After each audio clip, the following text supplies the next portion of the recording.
BCC news కి స్వాగతం. నేటి ముఖ్యాంశాలు.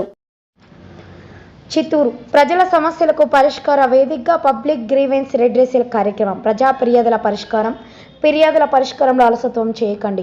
సోమవారం జరిగిన ప్రజా ఫిర్యాదుల పరిష్కార కార్యక్రమంలో 41 ఫిర్యాదులు స్వీకరించిన జిల్లా ఎస్పీ విఎన్ మణికంఠ చందోల్. ప్రజా ఫిర్యాదుల పరిష్కార కార్యక్రమంలో వచ్చిన ఫిర్యాదులన్నింటిపై చట్ట ప్రకారం విచారణ జరిపి నిర్దేశించిన గడువులోగా ఫిర్యాదుదారుల సమస్యలను త్వరితగతిన పరిష్కరించాలని సంబంధిత పోలీసు అధికారులను జిల్లా ఎస్పీ మణికంఠ చందోల్ ఆదేశించారు. ప్రజలు తమ సమస్యలపై న్యాయం పొందేలా నిబద్ధతతో పనిచేయాలని తెలిపారు. జిల్లా నలుమూల నుంచి వచ్చిన ప్రజలు నేరుగా ఎస్పీ గారిని మరియు చిత్తూరు జిల్లా డీటీసీ డీఎస్పీ రాంబాబు గారిని కలిసి తమ సమస్యలను విన్నవించుకున్నారు. ప్రతి ఫిర్యాదుదారులకు సమగ్రంగా పరిశీలించి త్వరితగతిన విచారణ జరిపి బాధితులకు న్యాయం చేయడమే మా లక్ష్యమని ఎస్పీ గారు అన్నారు. ఈ ఫిర్యాదులపై తక్షణం చర్యలు తీసుకుని ప్రజలకు న్యాయం పొందేలా చూడాలని సంబంధిత పోలీసు అధికారులను ఆదేశించారు.